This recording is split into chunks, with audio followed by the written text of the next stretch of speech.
In today's video, we're looking at Karens who died in the most horrifying ways, from an anti-vaccine extremist who met her end, blocking the very ambulance trying to save a child's life, to a fake service animal scammer strangled by her own peacock at airport security.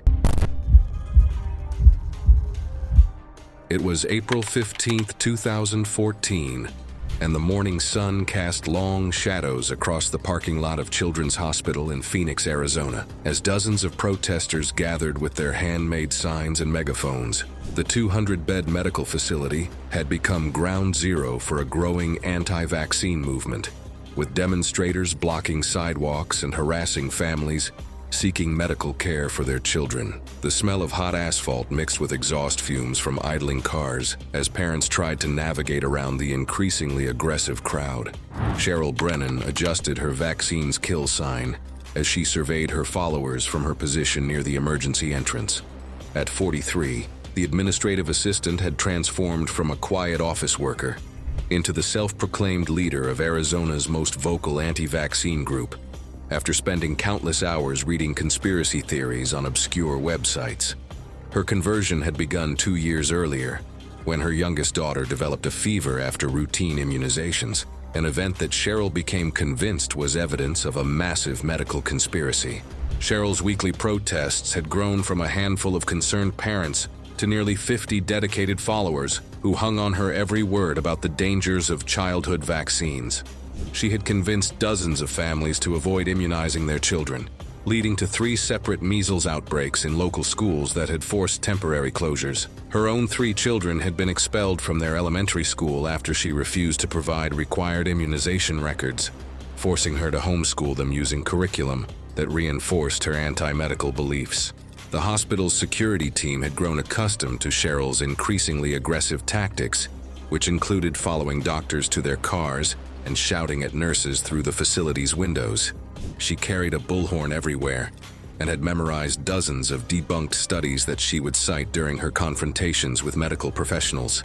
Her husband had left her 6 months earlier, taking their children and citing her dangerous obsession as grounds for divorce. That morning's protest had attracted local news coverage after Cheryl announced plans to physically block the hospital's emergency entrance during peak hours. She had spent the previous evening preparing inflammatory speeches and coordinating with her followers through encrypted messaging apps that she believed protected them from government surveillance. As the morning progressed, Cheryl positioned herself directly in front of the emergency bay doors, her followers forming a human chain that prevented ambulances from accessing the facility. When a paramedic unit arrived with a 7-year-old boy experiencing a severe asthma attack, Cheryl refused to move despite desperate pleas from the medical crew. Witnesses later said Cheryl shouted through her bullhorn, accusing the hospital of harming children as she blocked the ambulance's path. The child's mother could be seen pleading from inside the vehicle, but Cheryl refused to move, convinced she was protecting the boy rather than preventing treatment. In her frenzy to stop the ambulance, several of Cheryl's supporters helped lift her onto the hood of the vehicle as cameras rolled. She climbed toward the roof, gripping the metal light bar while shouting through her bullhorn. The surface was slick with early morning dew and vibration from the idling engine, and her sneakers slipped against the smooth fiberglass. As she tried to steady herself, she lost her footing and fell backward, striking the back of her head on the pavement near the curb. Witnesses saw her briefly twitch before going still. Paramedics immediately began resuscitation efforts and rushed her inside the hospital she had been blocking, but she was pronounced dead within minutes from severe traumatic brain injury. Cheryl Brennan's death stunned the crowd gathered outside. Within days, attendance at the protests dwindled, and several of her followers publicly distanced themselves from the movement she had led. The boy with asthma was successfully treated and made a full recovery. It was November 8, 2020, and the fluorescent lights of a grocery store in Tulsa, Oklahoma, hummed overhead as Tuesday morning shoppers navigated the aisles with their carts and shopping lists. The 45,000-square-foot store had implemented new health protocols during flu season, requiring masks and providing hand sanitizer stations throughout the facility. Signs posted at every entrance reminded customers of the temporary safety measures designed to protect the community's health. Diane Fletcher sat in her car in the parking lot, applying lipstick and checking her phone one final time before entering the store, without the required face covering. At 48, the insurance agent had made defying public health guidelines her personal crusade, viewing every safety measure as government overreach that threatened her constitutional freedoms. Her social media accounts were filled with videos of her confronting store employees and deliberately violating health protocols while filming herself for her 3,000 followers. Diane's aggressive behavior had escalated over the past 6 months, resulting in bans from 4 different grocery stores and 2 pharmacies throughout Tulsa. She had organized freedom rallies in public spaces where participants would intentionally violate health measures, often targeting businesses that enforced safety guidelines. Her insurance clients had begun dropping her after videos of her confrontational behavior went viral, but Diane viewed their rejection as proof that she was fighting the right battle. Her morning routine now included planning which businesses to target for her daily protests, often choosing locations where she knew her disruptive behavior would attract the most attention. Diane carried a small camera everywhere, hoping to capture footage of what she called tyrannical enforcement of health measures that she could use to build her online following. The store manager had been warned about Diane's previous visits and had instructed employees to call security immediately if she appeared. Her reputation for aggressive confrontations and deliberate attempts to expose other customers to illness had made her a significant liability for any business she entered. Diane burst through the automatic doors with characteristic defiance, immediately approaching the customer service desk, where the manager stood reviewing the morning's sales reports. She announced loudly that she was there to shop without wearing what she called a communist face diaper, pulling out her phone to begin recording the interaction. When the manager politely asked her to leave, Diane began her usual routine of coughing deliberately on nearby customers while filming their reactions. She moved through the produce section, touching fruits and vegetables while coughing on them, her behavior becoming increasingly erratic as other shoppers backed away in disgust and fear. Security guards approached cautiously, having been trained to de-escalate situations involving disruptive customers. But Diane's behavior escalated rapidly as she began throwing canned goods at employees, screaming about her constitutional rights while continuing to film herself. Her face was flushed with rage as she grabbed items from shelves and hurled them at anyone who tried to approach her. In her fury, Diane knocked over a large end-cap display of glass pasta sauce jars, sending dozens of containers crashing to the floor. As she stepped backward to avoid the falling merchandise, a large jar struck her upper thigh and shattered. A sharp glass shard drove upward into the inner portion of her upper thigh, severing her femoral artery. Blood began spurting from the wound with each heartbeat as Diane collapsed among the broken glass and scattered canned goods. Her phone continued recording on the floor beside her, while employees rushed to apply pressure to the wound. Paramedics arrived within minutes, but Diane Fletcher was pronounced dead shortly afterward from massive blood loss caused by a femoral artery injury. In the aftermath, the store received several complaints from customers who said they had been deliberately coughed on during the incident, and security footage of her final confrontation spread rapidly online.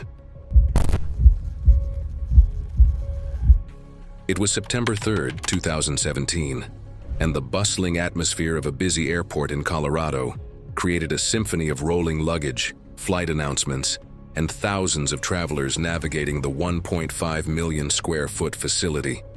The Labor Day weekend had brought record crowds to the airport, with security lines stretching nearly 100 yards as TSA agents processed passengers through metal detectors and baggage scanners.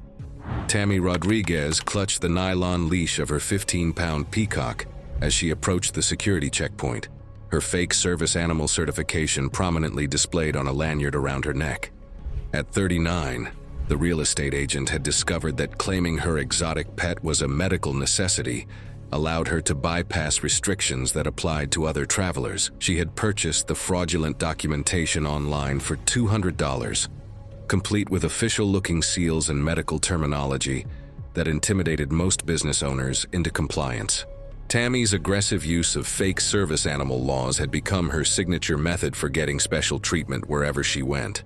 She had successfully bullied restaurants, hotels, and retail stores into accommodating her disruptive peacock by threatening discrimination lawsuits and making scenes that managers preferred to avoid.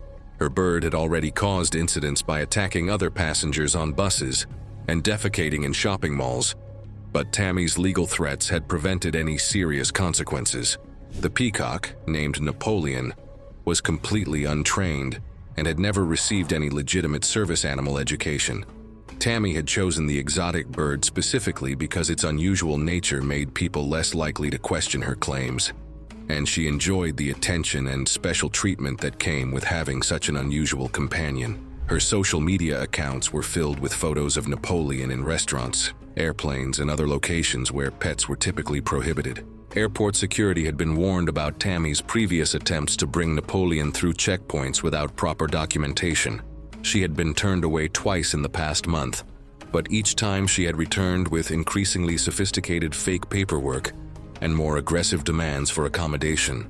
As Tammy approached the TSA checkpoint, she immediately began filming with her phone while demanding that Napoleon be allowed through security without the standard documentation required for legitimate service animals. She shouted at the TSA agent about discrimination against her disability, though she had no qualifying medical condition that would require a service animal. The TSA supervisor explained the federal regulations governing service animals in airports, but Tammy's voice grew louder and more aggressive as she insisted that her fake certification was legally sufficient. Other passengers in line began backing away as her shouting escalated, and Napoleon became increasingly agitated by the commotion. Tammy screamed about violations of the Americans with Disabilities Act, her face red with rage as she waved her fraudulent paperwork at the security officers. The peacock began spreading its tail feathers and making loud calls that echoed through the terminal, drawing stares from hundreds of nearby travelers. Napoleon's stress response to Tammy's shouting triggered the bird's natural defense mechanisms. The large peacock suddenly bolted away from the commotion, its powerful legs propelling it forward with surprising force. Tammy had clipped the nylon leash to her waist, and as Napoleon fled, the sudden jerk spun her around violently. The force on the leash pulled it upward over her shoulder and under her chin. The nylon line cinched tight against her throat like a garrote, tightening further each time the bird thrashed. Other passengers watched in horror as she clawed at the leash, her face turning blue as her airway was compressed. Security officers rushed to help within seconds, but they had no cutting tool readily available, and Napoleon continued thrashing, making it difficult to approach safely. By the time they managed to free the leash from around her neck, Tammy had lost consciousness. Despite immediate medical attention from airport paramedics, Tammy Rodriguez was pronounced dead at 2:34 p.m. from asphyxiation. The incident prompted calls for stricter verification of service animal documentation and clearer guidelines for handling disruptive animals in airports. Napoleon was euthanized, and investigations revealed that Tammy had no legitimate disability requiring a service animal. It was June 12, 2015, and the vibrant Saturday morning atmosphere of a downtown farmers market in Portland filled the square with the sounds of live music, chattering vendors, and families enjoying the Pacific Northwest's finest local produce. The weekly market featured over 80 vendors selling everything from organic vegetables to artisanal cheeses, creating a 2-acre outdoor marketplace that attracted thousands of health-conscious shoppers each weekend. Beverly Chen adjusted her reusable hemp shopping bags as she surveyed the market stalls with the intensity of a military strategist planning an assault. At 45, the yoga studio owner had transformed her interest in healthy eating into an obsession with pure organic food that she believed was the only safe nutrition available in a world she saw as deliberately poisoned by corporate agriculture. Her conversion to extreme organic-only eating had begun 3 years earlier, after reading conspiracy theories about pesticide use that convinced her that conventional farming was part of a plot to sicken the population. Beverly's weekly farmers market visits had become increasingly confrontational as she appointed herself the unofficial food purity police, lecturing other shoppers about their choices and harassing vendors about their farming practices. She carried a notebook filled with the names of farms she had researched online, cross-referencing each vendor's claims against her extensive database of approved organic producers. Her aggressive questioning had led to several heated arguments with farmers, who she accused of lying about their growing methods. The yoga studio Beverly owned had lost half its students over the past year As her extreme dietary beliefs began influencing her teaching, she would interrupt classes to lecture students about the dangers of non-organic food, and had banned anyone from bringing conventional snacks into her facility. Her own health had deteriorated significantly due to her restrictive eating patterns, but she refused medical treatment, claiming that doctors were part of the conspiracy to promote unhealthy food. Beverly's family had staged an intervention 6 months earlier, concerned about her dramatic weight loss and increasingly paranoid behavior. She had cut contact with relatives who wouldn't adopt her extreme dietary restrictions, viewing their concern as evidence that they had been brainwashed by corporate food propaganda. That morning, Beverly discovered that one of her trusted vendors was selling both organic and conventionally grown produce from the same booth, a practice she viewed as contamination of pure food with poisonous chemicals. She began her confrontation quietly, questioning the farmer about his growing methods while other customers browsed his selection of summer vegetables. When the farmer explained that he grew both organic and conventional crops to serve different customer needs, Beverly's voice rose to a shout that could be heard throughout the market square. She screamed about people being poisoned, pointing at the conventionally grown tomatoes as if they were radioactive waste. Beverly began grabbing conventional vegetables from the display and throwing them at other customers, screaming warnings about pesticide contamination, while the farmer tried to calm her down. Market security approached as her behavior became increasingly erratic, but Beverly was beyond reasoning as her obsession with food purity reached a breaking point. In her rage, Beverly grabbed the vendor's metal canopy support pole, intending to use it as a weapon against what she saw as the forces of food contamination. The heavy aluminum pole was unwieldy in her malnourished hands, and as she swung it wildly, she lost her balance and slipped on the vegetables she had thrown across the ground. Beverly fell backward with tremendous force, still gripping the pole as the canopy frame tipped with her. Both struck the pavement together, and the metal bar hit her head on impact, causing a fatal skull fracture.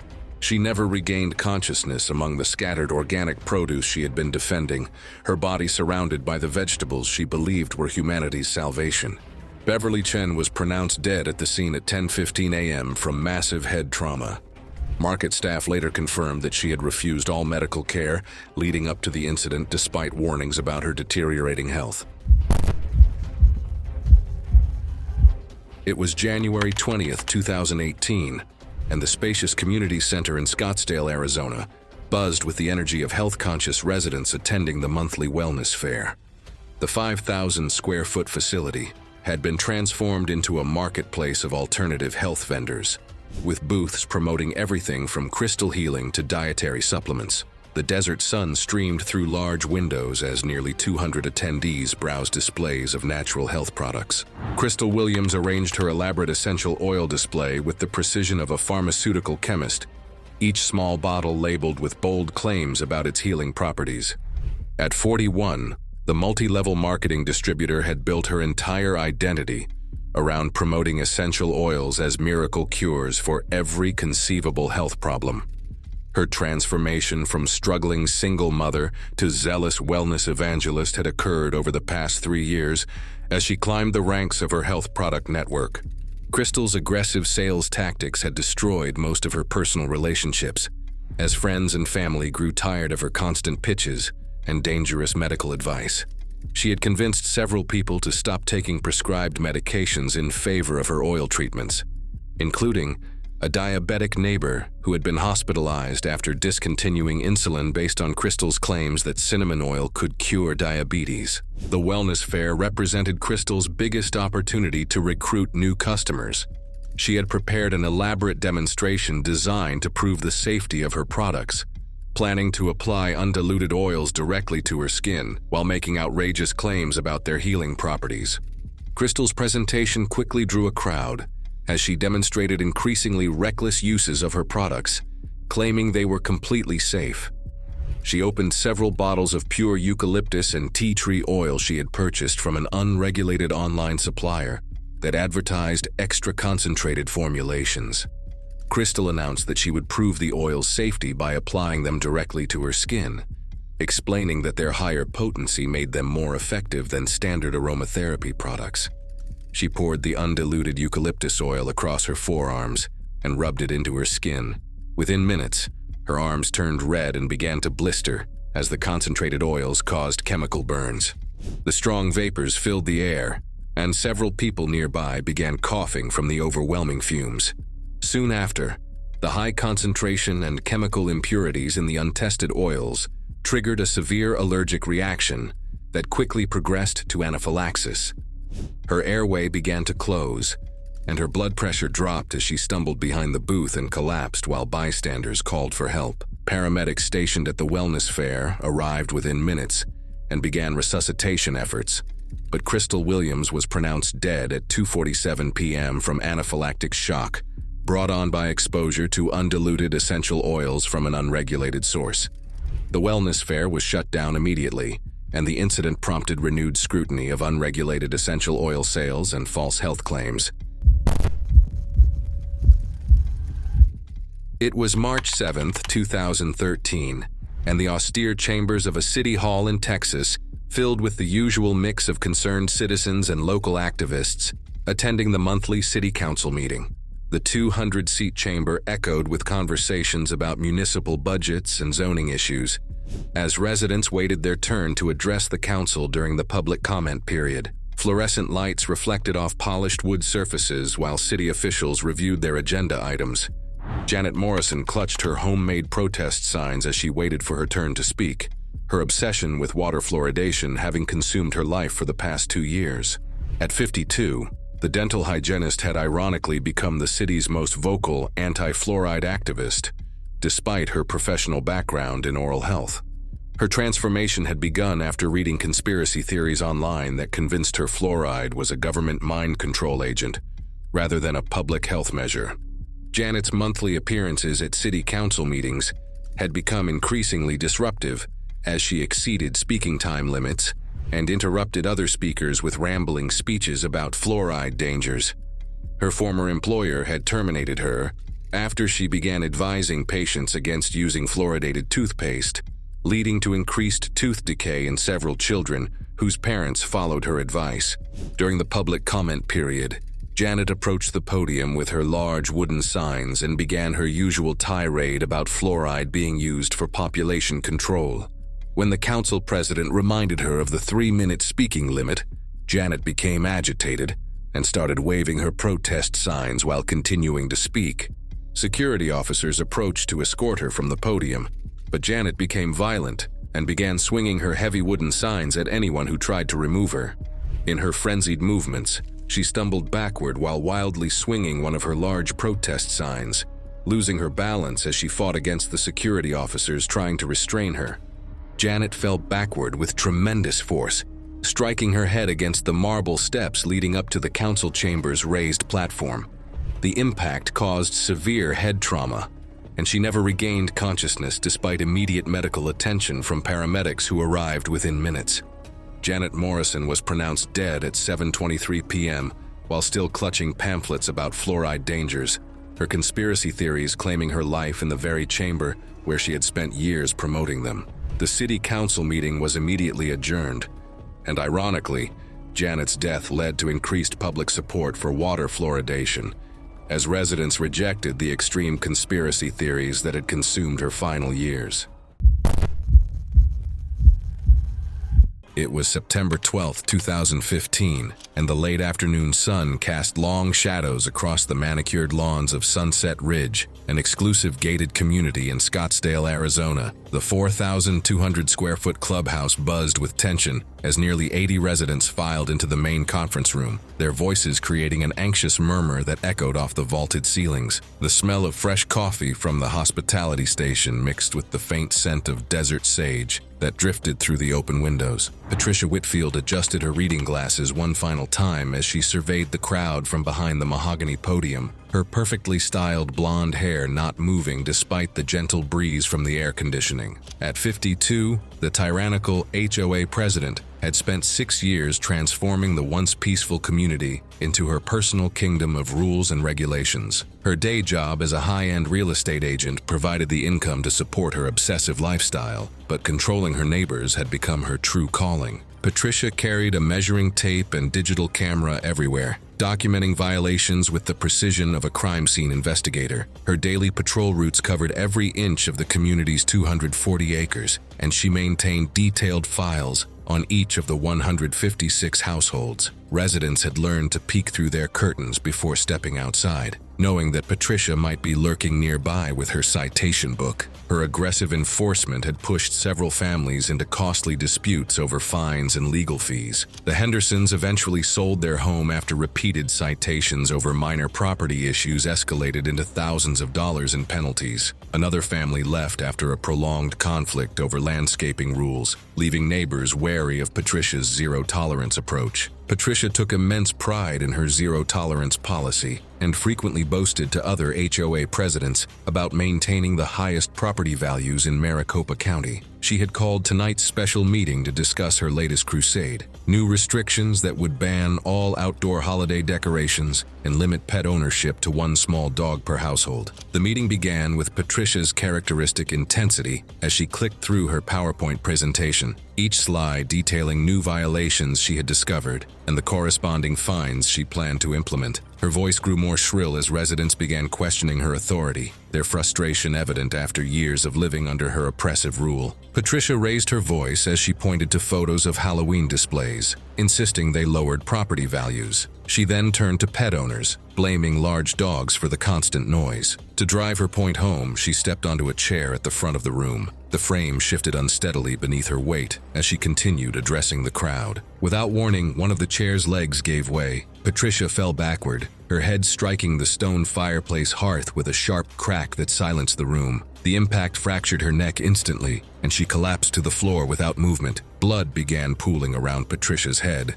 as shocked residents fumbled for their phones to call 911. She lay motionless, still clutching her violation citation book, her final words having been threats about implementing $100 daily fines for Christmas decorations. The paramedics arrived within 12 minutes, but Patricia Whitfield was pronounced dead at the scene. The HOA dissolved within 6 months, as residents voted overwhelmingly to eliminate the oppressive rules Patricia had implemented. Property values actually increased once the community became known for its welcoming atmosphere rather than strict regulations. The clubhouse fireplace was removed and replaced with a memorial garden promoting community harmony, though few mourned Patricia's passing.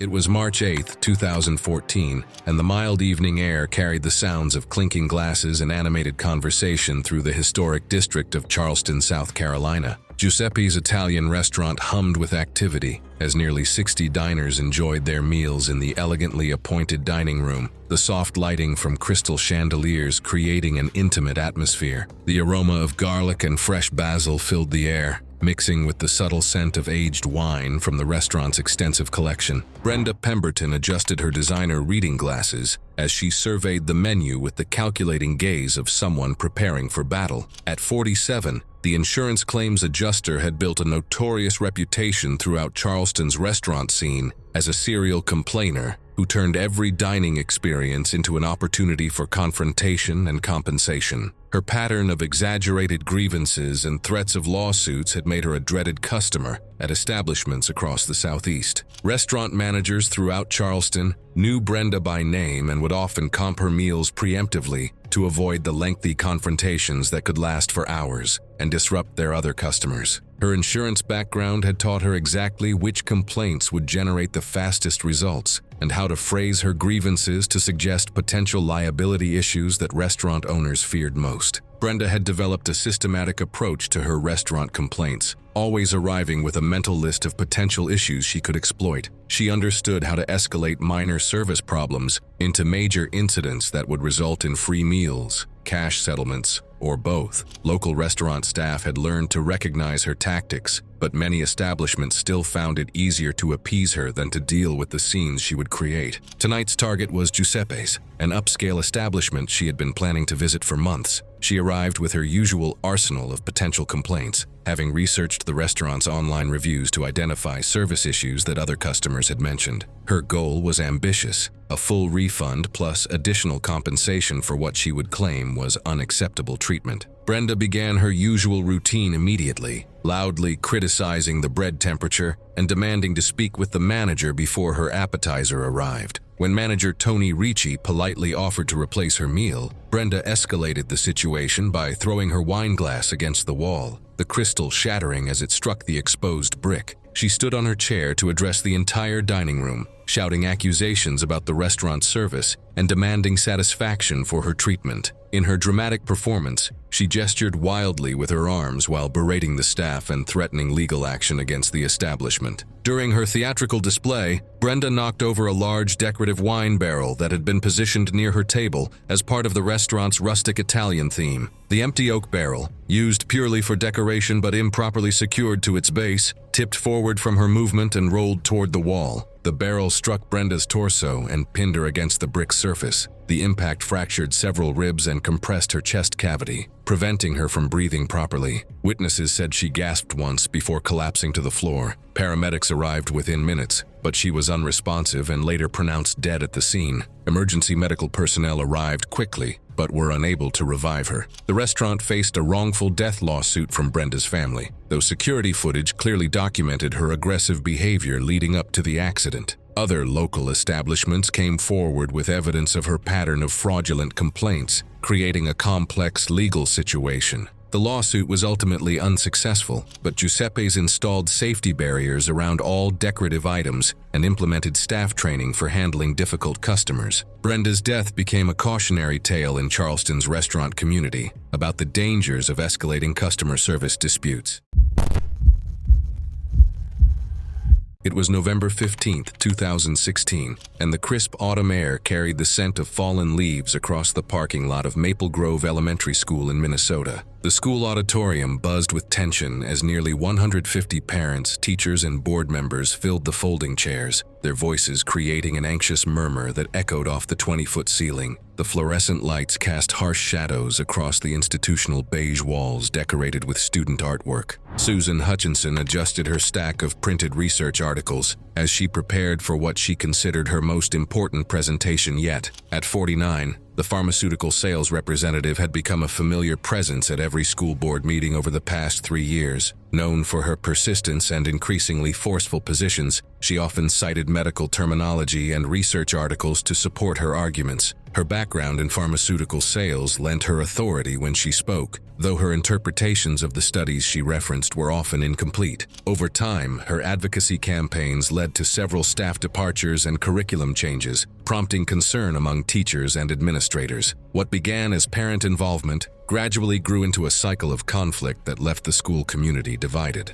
Her latest crusade involved demanding the complete removal of all technology from classrooms, claiming that Wi-Fi signals caused irreversible brain damage in developing children. She had spent weeks preparing tonight's presentation, complete with cherry-picked studies and inflammatory rhetoric designed to terrify other parents into supporting her cause. Susan's own children had become increasingly isolated as other families avoided association with her extremist views. Teachers walked on eggshells around her kids, afraid that any perceived slight would trigger another of Susan's explosive confrontations with the administration. As Susan began her impassioned speech about the dangers of wireless technology, her voice grew increasingly shrill and her gestures more erratic. She had been experiencing severe chest pains and shortness of breath for weeks, but attributed her symptoms to the school's wireless network, rather than the chronic stress of her constant outrage. She raised her voice, waving papers frantically, and insisting Wi-Fi signals were harming children.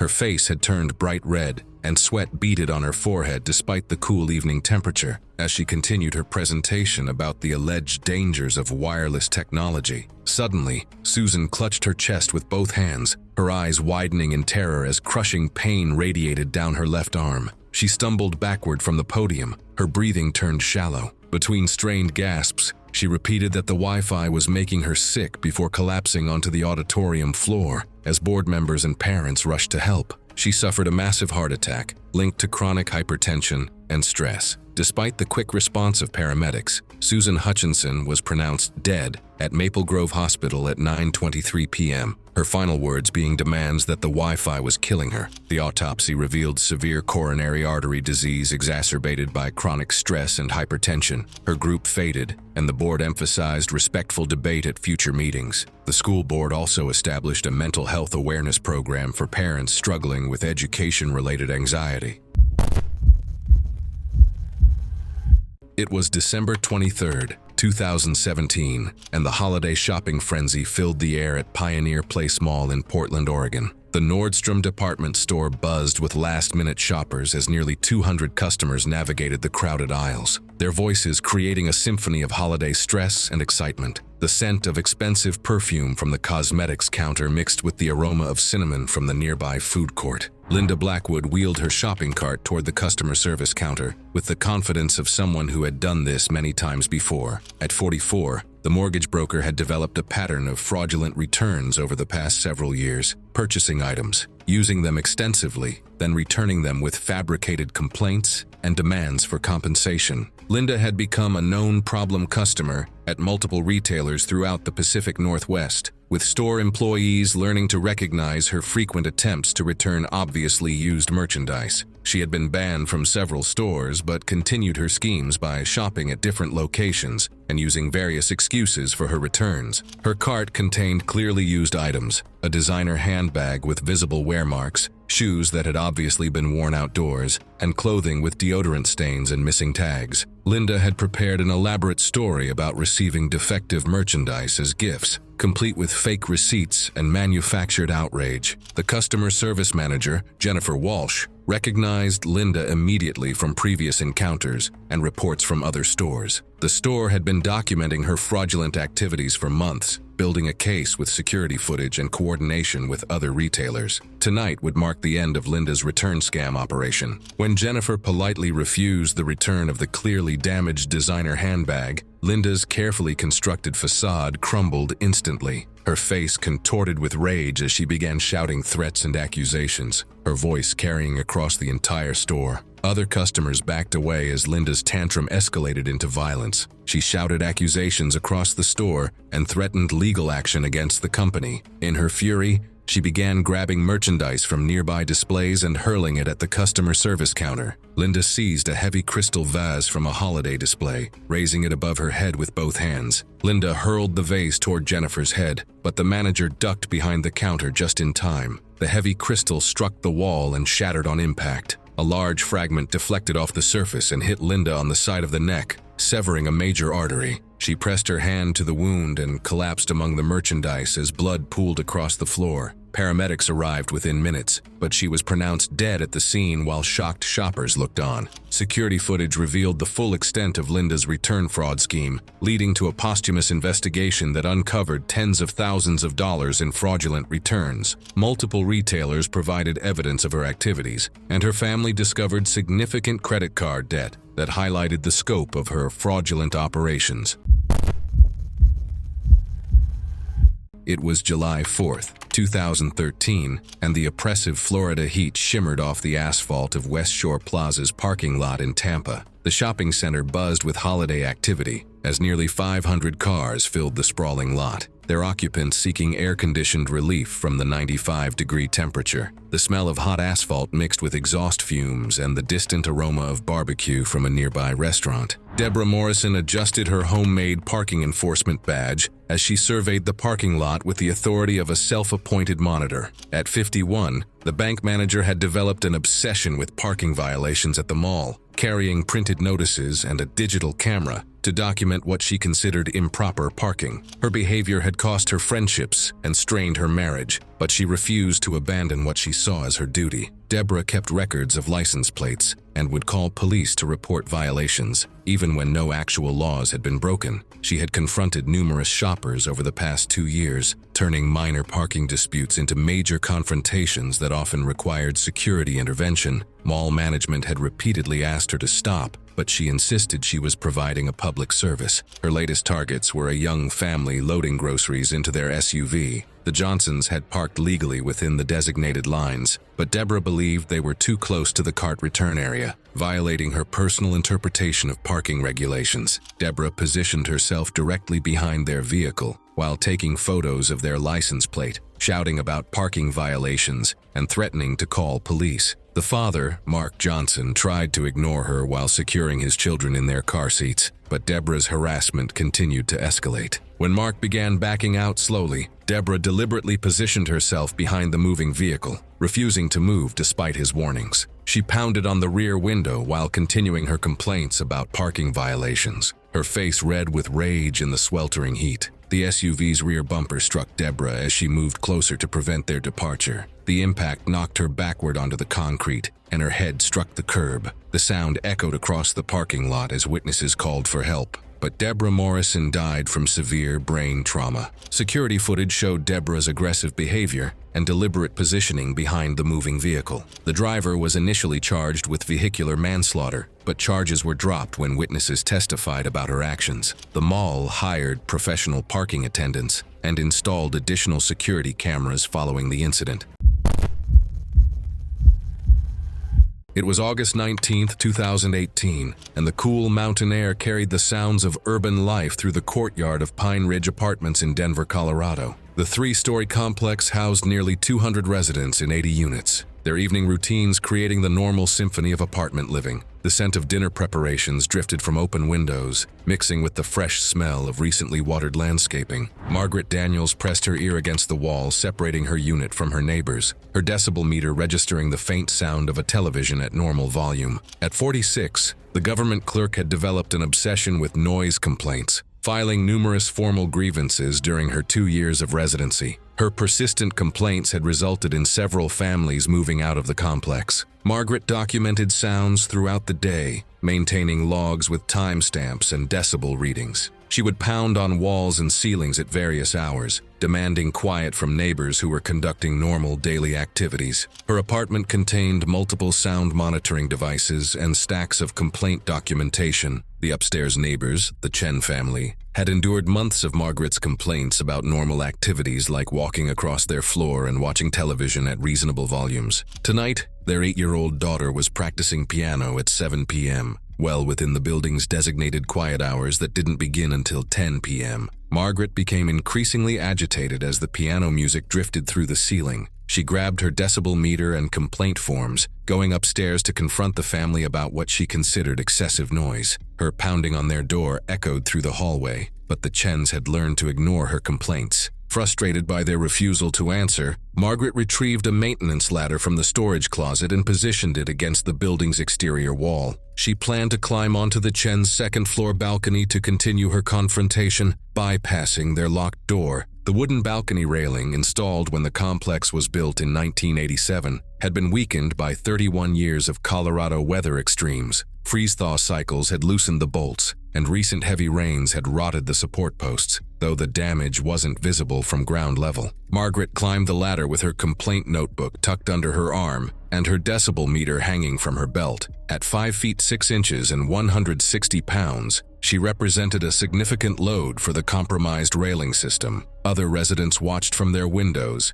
as she reached the balcony level, some recording the scene on their phones. Margaret pounded on the sliding glass door while the Chen family remained inside. She leaned her full weight against the railing to get closer to the window, applying pressure to the weakest section of the deteriorated structure. The railing gave way with a sharp crack that echoed through the courtyard. Margaret fell 3 stories onto the concrete courtyard below, her body striking the pavement with an impact that could be heard throughout the complex. The fall created a loud disturbance that startled neighbors who had been sleeping peacefully despite her constant complaints about normal living sounds. She died instantly from multiple fractures and massive internal injuries, her decibel meter shattered beside her body. The apartment complex faced liability issues for the unsafe balcony railing that hadn't been properly maintained or inspected. A structural engineer's report revealed that multiple balconies throughout the property had similar deterioration, leading to a renovation project. Neighbors provided evidence of Margaret's harassment campaign, documenting her behavior toward families conducting normal daily activities. The Chen family moved out within a month following the incident. New building management implemented policies requiring mediation before eviction proceedings for noise complaints. They installed soundproofing in units with shared walls and established quiet hours that balanced residents' rights to both peace and normal living activities. The complex installed safety barriers around all balconies and implemented regular structural inspections. Margaret's apartment was converted into a community room where residents could resolve disputes through mediation.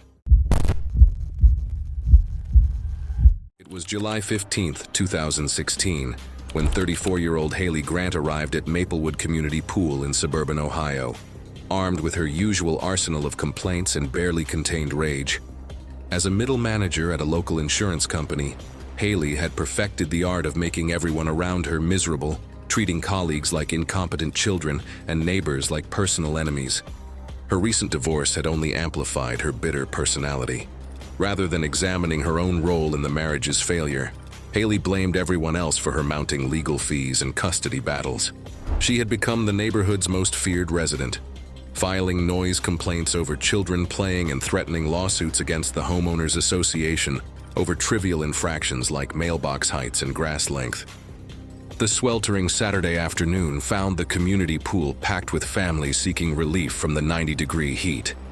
Haley immediately zeroed in on her target, a Hispanic family enjoying the water with their children. Her insurance background had taught her to scrutinize every detail, and she applied this skill to policing who belonged in her community. Marching toward the teenage lifeguard, Haley launched into her familiar routine of demands and threats. She insisted the family be removed, claiming they probably weren't even residents, and threatening to call immigration services. The young lifeguard, barely 18 and earning minimum wage for summer work, tried explaining that all pool users had shown proper identification and paid their fees. But Haley's rage was building to a dangerous crescendo. Her face flushed red as she stormed toward the pool deck, hurling racial slurs at the family while other swimmers watched in horror. Several parents began gathering their children, recognizing the signs of an impending confrontation. The pool's peaceful atmosphere transformed into tense silence as her voice echoed across the water. In her fury, Haley gestured wildly while backing toward the diving area, completely unaware of her surroundings. The wet concrete around pools becomes treacherous when combined with aggressive movement and poor judgment. Her foot slipped on the slick surface, sending her tumbling backward toward the deep end. Witnesses heard a loud crack as Haley's head struck the diving board's metal structure. She hit the water hard and didn't surface. Blood began spreading through the water around her floating body. The teenage lifeguard immediately dove in and pulled her to the pool's edge with help from other swimmers. Haley was unconscious, bleeding from her head, and not breathing. Someone called 911 while others attempted CPR. Paramedics arrived within minutes and worked on her briefly before rushing her to the hospital. She never regained consciousness and was pronounced dead later that evening. The Hispanic family she had targeted stayed to provide statements to police, expressing genuine sadness despite her treatment of them.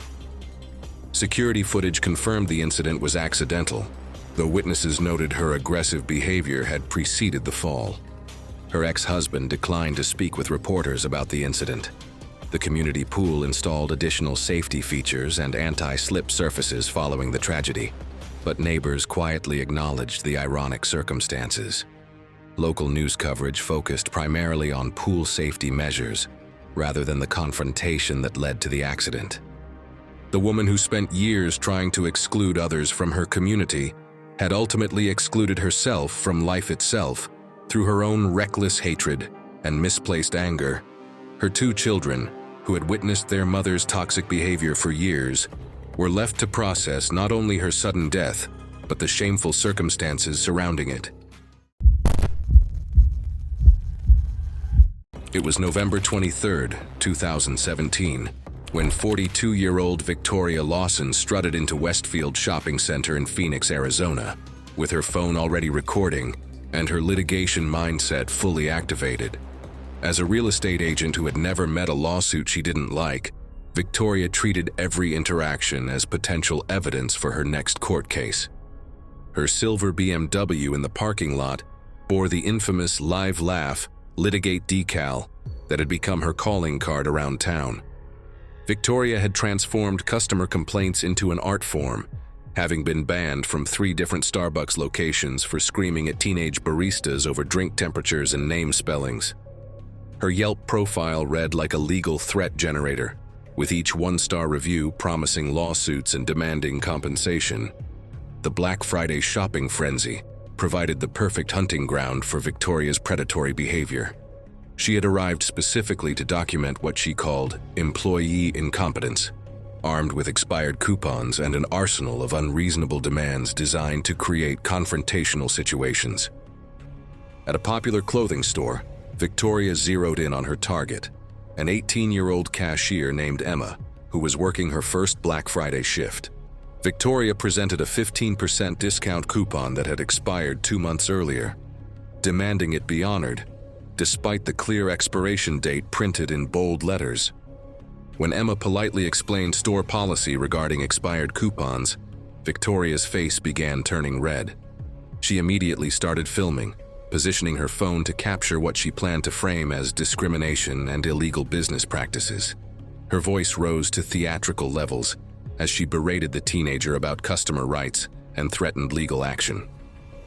The store manager, a patient woman in her 30s, approached to defuse the situation. She calmly reiterated the expired coupon policy while offering alternative discounts available that day. But Victoria was beyond reason, her anger escalating with each passing moment. Victoria's breathing became labored as she worked herself into an extreme rage. Sweat beaded on her forehead despite the air conditioning, and her face turned an alarming shade of crimson. She began hyperventilating while screaming about corporate conspiracies and customer discrimination. Other shoppers backed away as Victoria's tirade reached dangerous intensity levels. Her hands shook as she pointed accusingly at the staff, her voice cracking from the strain of sustained yelling. Suddenly, Victoria clutched her chest and stumbled backward. She had a history of high blood pressure, which made her collapse under the extreme stress of her tirade even more dangerous. Her phone slipped from her hand as she fell, struggling to breathe and coughing sharply. Emma immediately called 911 while the manager and other customers tried to help. Victoria was conscious but clearly in severe distress, unable to speak coherently. Her breathing was shallow and irregular, and she kept clutching her chest. Paramedics arrived and worked on Victoria before transporting her to the hospital. She never regained full consciousness during transport and was pronounced dead shortly after arrival. Emma, the teenage cashier, was shaken by the incident, along with other shoppers who witnessed Victoria's collapse. Store security footage captured the entire incident, showing Victoria's extreme agitation before her collapse. The medical examiner later determined the cause of death, though the results weren't immediately released. Victoria's family declined to speak with reporters about the incident. The shopping center reviewed its customer service protocols following the tragedy, and the incident became a talking point about the dangers of extreme anger and confrontational behavior in retail environments. It was March 8, 2018, when 38-year-old Paige Turner discovered her leased BMW being loaded onto a tow truck in a downtown Seattle parking garage, and her world of legal threats was about to collide with cold mechanical reality. As a corporate lawyer specializing in what colleagues privately called frivolous lawsuits, Paige had built her career on finding fault in everything and everyone around her. Her vanity license plates, with a bold message that hinted at her confrontational nature, perfectly captured her approach to life. Paige treated parking regulations like suggestions, regularly occupying handicapped spaces while claiming she would only be a few minutes. Over 2 years, she had accumulated 47 unpaid parking tickets, each one accompanied by lengthy legal briefs challenging the citations in court. The downtown garage had become her personal battleground with authority. Despite multiple warnings and escalating fines, Paige continued parking wherever convenient, confident that her legal knowledge made her untouchable. Her BMW had been flagged for towing, after reaching the threshold for unpaid violations. When Paige arrived that evening to find her car being secured to the flatbed, she immediately pulled out her phone and began recording. The tow truck operator, a weathered man in his 50s named Mike, had dealt with angry car owners before, but Paige's approach was uniquely aggressive. She positioned herself directly behind the truck to prevent it from leaving while filming what she called theft and illegal seizure. Mike tried explaining the legal towing process, but Paige was already deep into her litigation mindset, threatening lawsuits and demanding immediate release of her vehicle. Despite Mike's repeated warnings about the dangerous hydraulic equipment, Paige climbed onto the truck's flatbed, determined to reclaim what she considered her illegally seized property. The metal surface was slick from Seattle's persistent drizzle, and the truck's machinery hummed with mechanical power. As Paige moved around the flatbed while recording, she lost her footing on the slick surface. Her legs became caught in the hydraulic lift as it moved, and Mike heard her scream. The crushing force trapped her lower body between moving parts of the truck's equipment. Paige's screams echoed through the concrete garage as Mike immediately shut down the hydraulics and called 911. There was significant bleeding from her trapped legs, and she was clearly in severe distress. Mike tried to keep her conscious while waiting for emergency responders, but she was obviously going into shock from her injuries. Paramedics arrived quickly and worked to stabilize her while firefighters used specialized equipment to free her from the machinery. She was conscious but barely responsive during the extraction process. Despite rapid transport to the hospital, Paige died from her injuries. The medical examiner later determined the official cause of death. Security cameras captured portions of the incident, showing Paige's reckless behavior on the truck despite safety warnings.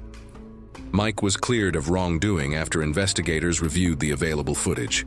The parking garage added safety barriers and additional warning signs around tow truck operations following the incident. Paige's death became a sobering reminder in the legal community about the dangers of letting confrontational behavior override basic safety precautions. Her colleagues privately noted the tragic irony that someone who spent her career threatening others with consequences had ultimately faced the most severe consequence of all, through her own reckless actions and disregard for clearly stated warnings. It was August 12, 2015, when 29-year-old Olivia Carter walked into Bella Vista Italian restaurant in Miami, Florida, armed with her smartphone and a carefully crafted plan to scam another free meal. As a part-time call center worker who spent most of her energy writing fake negative reviews, Olivia had turned restaurant fraud into her primary source of income. With barely 800 Instagram followers, Olivia claimed to be a food influencer deserving of complimentary meals in exchange for social media promotion. Her Yelp profile was a weapon of mass destruction, filled with one-star reviews designed to extort compensation from small businesses. She carried a small collection of foreign objects in her purse, ready to plant evidence of contamination when restaurants refused her demands.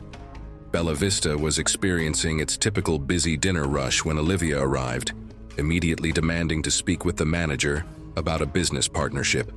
The restaurant owner, Maria Santos, politely explained that they didn't offer influencer discounts, but welcomed honest reviews from paying customers. Olivia's demeanor shifted instantly from fake sweetness to barely contained hostility. She ordered the most expensive seafood risotto on the menu, while muttering threats about destroying their reputation online. Her plan was simple: plant evidence, create a scene, and walk away without paying. 20 minutes later, Olivia began executing her scheme. She discreetly dropped a small piece of costume jewelry into her risotto, then began loudly complaining about finding a foreign object in her food. Other diners turned to watch as she held up the planted evidence, demanding the manager's immediate attention. Maria approached calmly, offering to replace the dish and remove it from the bill. But Olivia wanted more than compensation. She wanted a spectacle that would justify her fraudulent behavior and provide content for her social media accounts. Standing dramatically while holding her plate in front of her, Olivia announced to the entire restaurant that the food was contaminated and dangerous. She gestured wildly with the heavy ceramic plate, stepping backward to address the entire dining room. She fell backward, her head striking the hard tile floor with a sickening thud.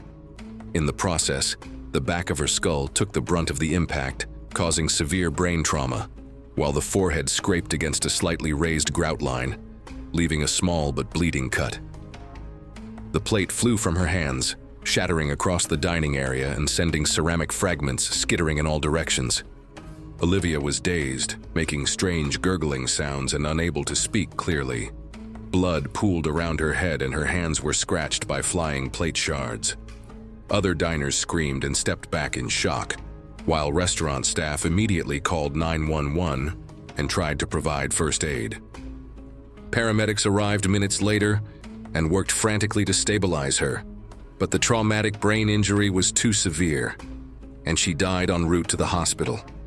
The investigation later revealed that Olivia had planted fake evidence in her food, and her history of similar scams at other establishments came to light.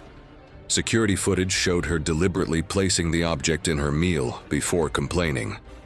Maria Santos was devastated that someone had died in her restaurant, despite Olivia's fraudulent intentions. The restaurant installed better lighting and non-slip flooring in response to the accident. The incident became a cautionary tale in the hospitality industry about the unpredictable dangers that can arise when dealing with increasingly aggressive scam artists, and the importance of maintaining safe premises even during confrontational situations. It was November 24, 2017, when 45-year-old Chloe Simmons arrived at Megamart Supercenter in Dallas, Texas, at 4 in the morning, already seething with the kind of rage that had consumed her life since losing her office job 6 months earlier. Rather than examining her own poor work performance and attendance issues, Chloe had embraced conspiracy theories and blamed immigrants for stealing opportunities from what she called real Americans. Her unemployment had given her endless hours to marinate in online hate groups and patriot forums, where she posted daily rants about foreign invasion and corporate conspiracies. Chloe's social media presence was a toxic wasteland of racist memes and angry videos filmed from her cluttered apartment, attracting a small but vocal following of similarly bitter individuals. Black Friday represented the perfect storm for Chloe's twisted worldview. She saw the diverse crowd of shoppers and immigrant employees as evidence of America's decline, and she had come prepared to document what she called the systematic replacement of American workers. Her phone was already recording as she stood in line, making loud comments about foreign products and non-English conversations around her. The early morning crowd was typical for Black Friday. Families seeking deals, college students buying electronics, and working people hoping to stretch their budgets. But Chloe saw enemies everywhere, particularly focusing her hatred on the store's Sikh employee, Rajesh, who wore a traditional turban while stocking shelves near the electronics section. When the doors opened at 6 a.m., Chloe immediately began pushing through crowds while filming herself and shouting about taking back America. Other shoppers tried to avoid her increasingly aggressive behavior as she confronted employees she perceived as foreign, demanding to see their documentation and work permits. Store security was monitoring her disruptive behavior, but the Black Friday chaos made immediate intervention difficult. Her rage reached a crescendo when she approached Rajesh, screaming racist slurs while other customers intervened to defend him. The young man remained professional despite her vicious harassment. In her escalating frenzy, Chloe grabbed a shopping cart and began ramming it into a display of canned goods, screaming about foreign contamination. The impact knocked several dozen heavy cans from the upper shelves, which began falling around her. Other shoppers backed away as merchandise continued tumbling from the damaged display. Store employees rushed toward the area, shouting warnings, but Chloe was still attacking the display while filming her destructive rampage. A particularly heavy 24-pack case of steel canned tomatoes, each can weighing over a pound, toppled from the upper shelf and struck Chloe directly on the side of her head near the temple. The force of the impact sent her staggering backward, where she tripped over scattered cans and fell hard onto the concrete floor. Witnesses saw her head hit the ground with significant force. She wasn't moving, and blood was visible around her head. The falling merchandise had stopped, but Chloe remained motionless on the floor. Despite the paramedics' rapid efforts, she did not make it, and later died from her injuries. Store employees and customers slowly regained their composure, still shaken by the chaos they had witnessed. The scattered cans and broken display remained as silent reminders of the sudden violence, while emergency crews worked quickly to remove her from the scene. Security footage later confirmed what everyone had feared. Chloe had attacked the display deliberately, her actions escalating with each passing moment. Rajesh, the employee she had targeted with harassment, quietly returned to his duties, visibly affected by the ordeal, yet determined to keep working, despite the memory of the morning's terror.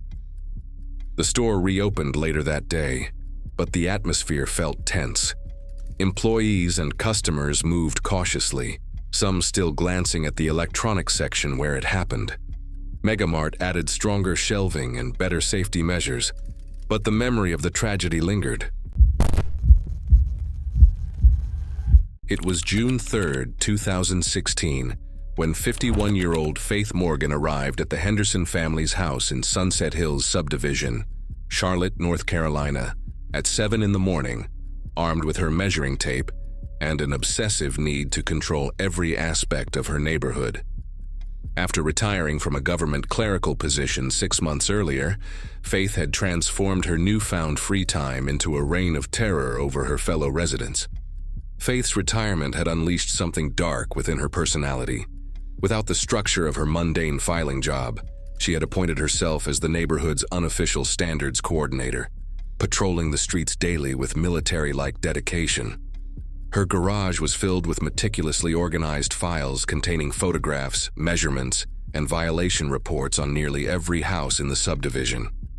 Over 2 years, Faith had filed over 200 complaints with the Homeowners Association, targeting families with children, elderly residents struggling with maintenance, and anyone she deemed undesirable. Her victims included a widow whose grass grew over regulation height and an elderly veteran whose mailbox had faded paint. The Hendersons had become Faith's primary target after their teenage son installed a basketball hoop that extended 6 inches over their property line. Despite the family's attempts to reason with her, Faith had escalated the situation through multiple HOA complaints, threatening legal action, and demanding immediate removal of the recreational equipment. On this particular morning, Faith had arrived to document what she called flagrant violations of neighborhood covenants. She carried her digital camera, measuring tape, and a notebook filled with property regulations she had memorized word for word. When no one answered her aggressive knocking at the front door, Faith decided to conduct her own property inspection. She walked around to the backyard, where an electrical contractor was working on the Hendersons' outdoor lighting system. The licensed electrician, Mike Rodriguez, was installing new fixtures and had cordoned off his work area with caution tape. Faith immediately confronted Mike about permits and code violations, demanding to see his documentation while threatening to report him for illegal work. Mike tried explaining he was properly licensed and the work was permitted, but Faith was beyond reason, her obsession with control overriding basic safety concerns. Ignoring Mike's warnings about staying away from his equipment, Faith ducked under the caution tape to photograph what she claimed was illegal installation work. She was determined to document every angle of the supposed violation, convinced she had discovered a major infraction. In her zealous pursuit of evidence, Faith stepped too close to Mike's work area while taking photos. She brushed against an exposed live wire on one of the fixtures, sending a powerful electrical shock through her body. Faith immediately collapsed, her muscles convulsing violently as she lost consciousness. Mike quickly shut off the power and called 911, while a neighbor who heard the commotion came to help. Faith was unconscious and showing agonal breathing when paramedics arrived. They worked on her extensively before transporting her to the hospital, but she never regained consciousness and died later that day from complications of electrocution. The investigation confirmed that Mike's work was properly permitted, and the equipment fault was unforeseeable. The Hendersons were devastated despite years of harassment from Faith. The neighborhood gradually became more peaceful after her death. These tragic endings show how quickly things can spiral out of control. It was May 14, 2018, in Phoenix, Arizona. The heat clung to the pavement outside a suburban grocery store, where shoppers moved quickly to their cars, shielding their eyes from the late afternoon glare. In the loading zone, a scene that started as irritation would escalate into a fatal accident, one that left bystanders shaken but unsurprised given the behavior of the woman at its center. Liz Thompson was 52 years old, known in her neighborhood for her temper and also for her size. At well over 200 pounds, her frame made movements slower and falls harder to recover from. She was not a professional under pressure, nor someone navigating complex risks. Instead, her daily life revolved around small errands, often punctuated by outbursts. Cashiers and clerks knew her as the customer who demanded managers over minor inconveniences. Neighbors avoided her driveway, recalling how she once screamed at a teenager for bagging groceries too slowly. Confrontation had become her identity, and she treated conflict as a way of asserting control. Rules, signs, and courtesies were simply obstacles she refused to acknowledge. The technical setting that day was ordinary, but unforgiving. Grocery store loading zones are designed for trucks to back slowly into designated spaces, guided by mirrors and sometimes spotters.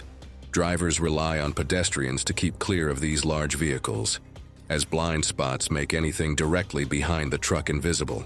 Even at low speeds, a semi-trailer weighing several tons cannot stop instantly once rolling.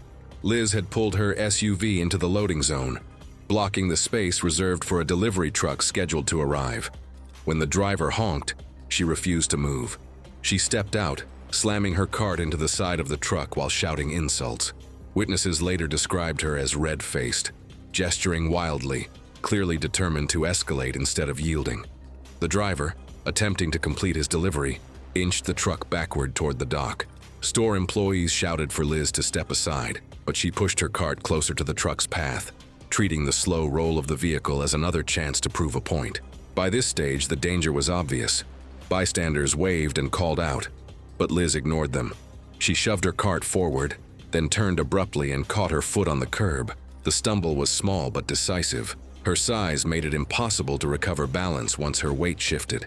She fell heavily onto the asphalt, directly behind the truck's reversing wheels. Her shopping spilled across the pavement as her body slipped into the blind spot. The truck's rear wheels rolled over her before the driver realized anything had happened. Screams erupted from shoppers and several ran forward waving their arms. The driver slammed the brakes, jumping out to see what had occurred. The scene was immediate and gruesome, with no possibility of survival. Emergency responders arrived within minutes, but paramedics could only confirm what was already clear. Liz had been killed instantly by crushing injuries. Surveillance footage reviewed later showed the sequence without ambiguity. Every step, from her blocking the zone, to the cart slamming, to her fall, was documented. Witnesses told investigators that warnings had been shouted repeatedly, but she had chosen to ignore them. The driver, moving cautiously and within regulations, had no way of knowing she had gone to the ground behind him. The Phoenix Police Department cleared the truck driver of all fault. Their report emphasized that the death was entirely preventable and resulted from pedestrian interference in a restricted area. The grocery store later installed additional signage and barriers, though staff admitted the measures were meant more to protect drivers from confrontations than to prevent another accident like Liz Thompson's. It was March 8, 2017, in Dallas, Texas. The dinner rush had just begun at a mid-range steakhouse, where the clatter of dishes and chatter of customers blended into routine noise. The atmosphere seemed unremarkable, yet within an hour, an accident would unfold, one that left bystanders shaken, but not altogether shocked, given the reputation of the woman involved. Barbara Ellis was 46 years old and well known in that establishment for her behavior. She worked a low-level office job nearby, but her self-image was that of someone who deserved more recognition than she ever received. Dining out had become her stage, and she frequently berated servers to reassert control. Her family mentioned that she once humiliated a young waiter to the point of tears over a glass of iced tea she claimed had too much ice. The restaurant environment itself was straightforward. Commercial kitchens are tightly organized spaces with slick tile floors, hot surfaces, and fryers filled with oil, heated to nearly 350 degrees Fahrenheit.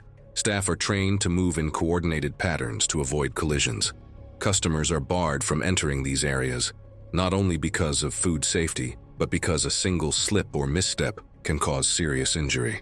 That evening, she had been seated for less than 15 minutes when her agitation began. She complained loudly about the pace of service, despite her order being taken within standard time. When her drink refill did not arrive instantly, she pushed her chair back with a loud scrape and began yelling at the nearest server. Staff tried to calm her, assuring her that food was being prepared, but she continued shouting, waving her arms. Several diners turned in their seats to watch. Her outburst escalated when she stood and marched toward the service counter, pushing past a young hostess who told her firmly that customers were not allowed behind it. Barbara sneered and stepped through the swing door into the kitchen, declaring she would get it herself. Employees shouted for her to stop, but she advanced further. The kitchen had just been mopped in one area to clear up spilled water near the fry station. Staff knew it was slick, but Barbara moved forward with no caution. Within seconds, the predictable happened. Her heel slid on the wet patch, and her body whipped backward before snapping forward.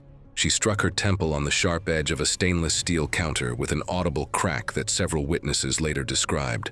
She collapsed sideways, her upper body striking the fryer station.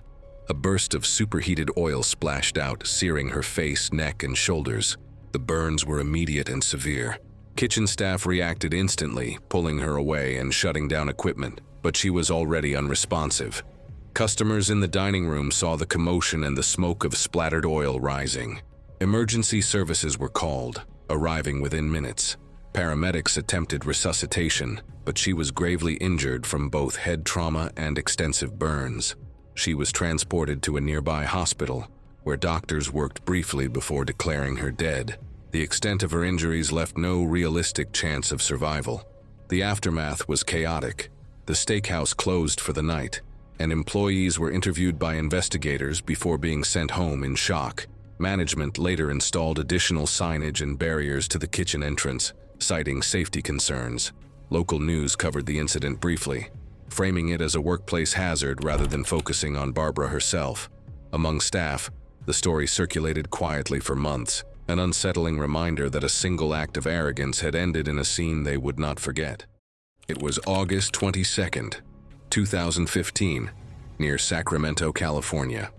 A group of office workers gathered at a bungee jumping site built over the American River, the late summer air dry and still. It was meant to be a team-building retreat, the type of event companies use to break down barriers among employees. Instead, it became the scene of a violent death that could have been avoided. Cynthia Walker was 45 years old and worked in mid-level administration at a financial services firm. Colleagues described her as outspoken and controlling, quick to humiliate others in meetings. She often mocked co-workers for hesitating or second-guessing themselves, equating caution with weakness.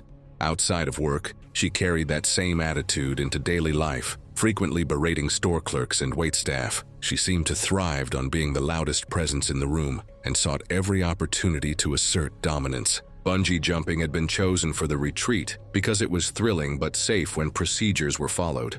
Operators used heavy-duty harnesses, double-checked buckles, and attached each participant's tether to a reinforced steel rig secured above the bridge platform. The jump itself was about 160 feet, with the rope designed to stretch safely while avoiding contact with the rocks and river below. Staff emphasized that every step of the setup mattered. A jumper who ignored instructions or disrupted the process could put themselves in immediate danger. When it was Cynthia's turn, the risks increased, not because of the activity itself, but because of her behavior. She had already ridiculed one coworker for his hesitation, calling him spineless in front of the group. Her mocking laughter carried across the platform, making others uncomfortable.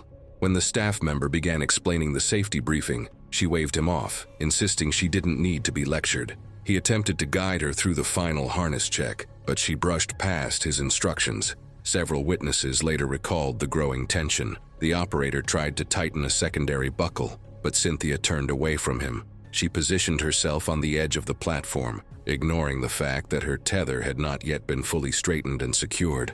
The staff shouted for her to wait, but she smirked and jumped before the all-clear was given.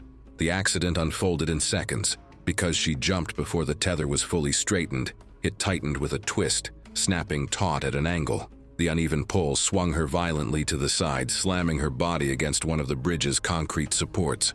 The operators scrambled to reach her, rappelling down quickly, but her injuries were catastrophic. She had sustained massive blunt force trauma from the collision with the bridge and multiple fractures from the fall into the rocks. By the time they reached her, she showed no signs of life. Emergency responders were called by the workers, arriving within 15 minutes, but she was pronounced dead at the scene. Her funeral was sparsely attended, held at a small chapel in her hometown. Relatives spoke in muted tones, avoiding the subject of how the accident happened. Some remembered her as strong-willed, while others admitted privately that her temper often pushed people away. A cousin noted the absence of many co-workers, saying it felt as if the tragedy had closed a chapter no one wished to revisit. Instead of a collective outpouring of grief, the service carried an air of uneasy silence.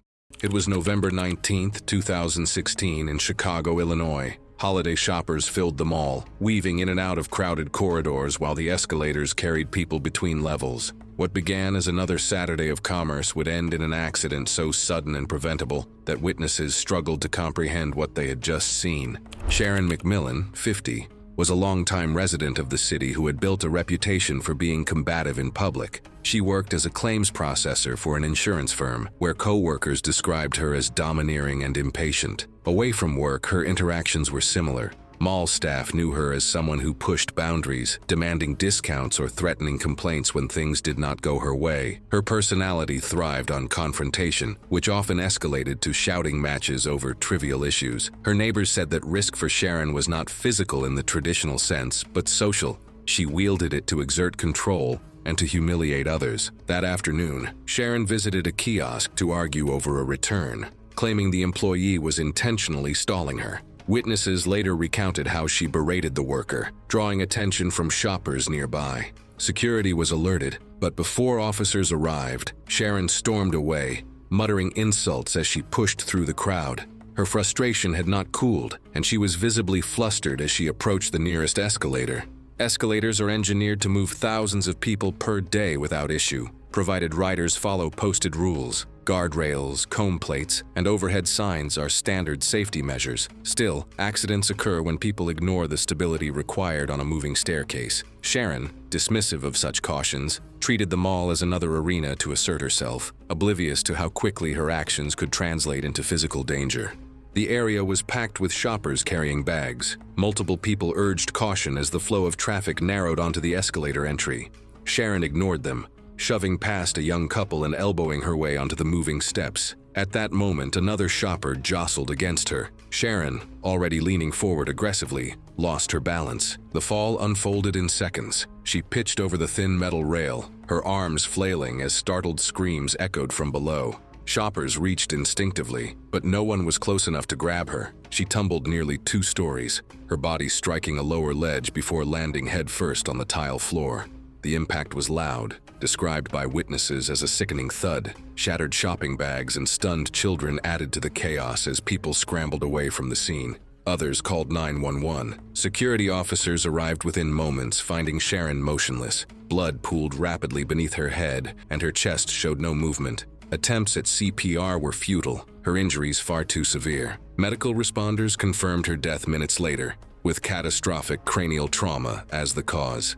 In the hours after the fall, the mall partly shut down as shaken shoppers abandoned purchases and left in silence. Parents hurried children past the cordoned area, and nearby employees admitted the sound of her body hitting the floor stayed with them. One cashier even quit days later, unable to face the escalators again. Without official statements, the memory spread through personal retellings, with witnesses saying ordinary noises, rustling bags, voices.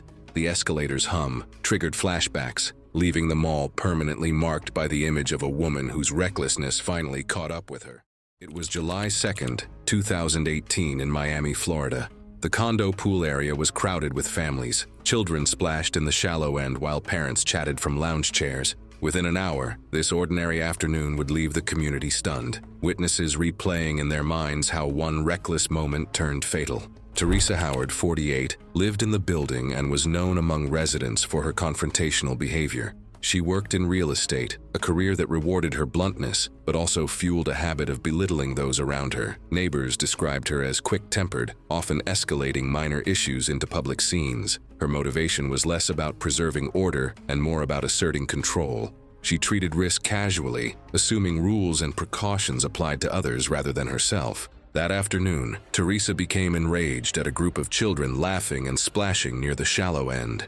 She accused their mother of letting them disrupt the pool and launched into a loud tirade. The condo pool was maintained according to code, with lifeguards on duty, posted rules, and anti-slip surfacing around the deck. Still, wet pavement and running children created predictable hazards. Lifeguards emphasized caution, reminding adults and children alike about the risks of slick tiles and unguarded edges. Teresa ignored such warnings. Eyewitnesses later reported she stood over the water, pointing aggressively and shouting insults. The children retreated, frightened, while other residents turned away in discomfort. A lifeguard approached to calm the situation, but Teresa's voice only rose as she gestured toward the children, demanding they leave. The tension escalated until Teresa abruptly turned to storm off. Her sandals skidded on the wet deck, the water she had been standing near spreading across the tiles. Witnesses saw her lose her footing, her arms flailing as she toppled backward. The back of her head struck the pool's concrete edge with a sharp crack that echoed across the deck. In the same motion, her body rolled lifelessly into the shallow water. Two lifeguards dove in immediately, pulling Teresa's unconscious body to the surface. Blood from the head wound mixed with the pool water, leaving no doubt about the severity of the injury. CPR was started on the deck as residents gathered in shock. Despite repeated compressions and rescue breaths, Teresa never regained consciousness. Emergency responders called by the lifeguards confirmed her death within minutes of arrival, citing blunt force trauma. In the days that followed, conversations in the condo lobby and mailroom carried less sympathy than blunt honesty. Residents described the scene again and again, but almost always with the same refrain, that Teresa had finally pushed too far, and this time her own stubbornness had caught up with her. Parents admitted they felt relief that their children would no longer be targets of her shouting. It was June 11, 2016, in Denver, Colorado. The off-leash dog park was buzzing with activity, dogs sprinting across dirt fields while their owners called out commands from the shade. Beneath the surface of the ordinary weekend scene, tension was brewing, and by the end of the morning, a single reckless confrontation would leave the park stunned and a life cut short. Elaine Roberts, 47, was a longtime resident of the neighborhood. She worked part-time as a bookkeeper and was known more for her constant complaints than her professional reputation. Neighbors often avoided her because of her habit of confronting people over minor issues: trash left outside, loud music, or the way they walked their pets. She carried that same confrontational approach into the dog park, where she repeatedly berated owners she viewed as careless. The park itself was structured for mixed use: wide open dirt areas for running, a pond for swimming, and clear signage noting that dogs would be off-leash inside the perimeter. Owners were expected to monitor their pets closely and intervene if aggression surfaced. Large breeds often played alongside small ones without incident, but conflicts required calm handling and distance. The environment was safe when people respected its dynamics, but those who ignored the unpredictability of animals introduced unnecessary danger. That morning, Elaine brought her terrier to the park and quickly grew irritated when a large German shepherd ran near her dog.